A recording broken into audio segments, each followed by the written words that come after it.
వ్రాంగిల్ over and ass shadow. Ass అంటే ఏంటి? Female donkey. Donkey అయినా హార్స్ అయినా మనం దేనికి యూజ్ చేస్తాము? ట్రావెలింగ్ కేగా యూజ్ చేస్తాము. డాంకీ ఎందుకు యూజ్ చేస్తామంటే ఇప్పుడు సపోజ్ ఎక్కువ బ్యాగ్స్ ఉన్నాయి అనుకోండి, బ్యాగ్స్ లగేజ్ ఉందనుకోండి, అప్పుడు మనం ఏం చేస్తాం? డాంకీ మీద పడేసి ఆ డాంకీ ఏం చేస్తుంది? దాన్ని క్యారీ చేస్తుంది. Okay, so we can travel along with the luggage with the help of donkey from one place to another. As అంటే ఏదో తెలుసు. వ్రాంగిల్ అంటే ఫైట్. ఇప్పుడు ఈ ఇడియం యొక్క ఆరిజిన్ తెలుసుకుందాం. ఆరిజిన్ ఏంటంటే, ఒక డాంకీస్ అమ్మే అతను ఉంటాడు అనమాట. ఒక పర్సన్ వస్తాడు. ఆ పర్సన్, నాకు ఈ రోజు ఒక డాంకీ కావాలి, నేను రేపు పొద్దున కల్లా ఇచ్చేస్తాను, రెంట్ ఎంత, డబ్బులు తీసుకొని నాకు ఇవ్వు అని చెప్పి అడుగుతాడు అనమాట.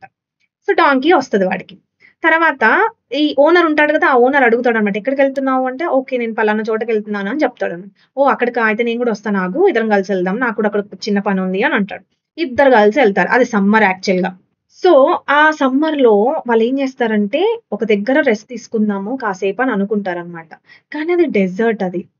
Okay, desert. ఒక్క చెట్టు కూడా ఉండదు. చెట్టు నీడ కిందనే కదా మనం ఉండాల్సింది, ఐ మీన్ రెస్ట్ తీసుకోవాల్సింది కాసేపైన.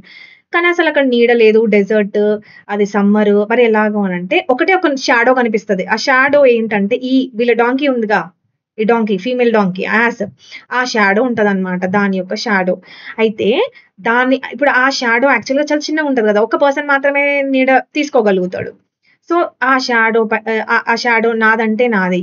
నేను ఈరోజు దానికి రెంట్ ఇచ్చాను, ఈరోజు అది నా డాంకీ, సో ఆ షాడో కూడా నాది అని వీడంటాడు. ఓనర్ అంటాడు, లేదా ఆ డాంకీకి నేనే ఓనరు, సో ఆ షాడో నాదని చెప్పి ఇద్దరు గొడవ పడతారనమాట. అంటే అది ఎంత చిన్న మ్యాటర్ అది. అంటే చిన్న మ్యాటర్ పైన గొడవ పడడాన్ని ఏమంటారంటే వ్రాంగిల్ ఓవర్ అండ్ యాస్ షాడో అని అంటారు.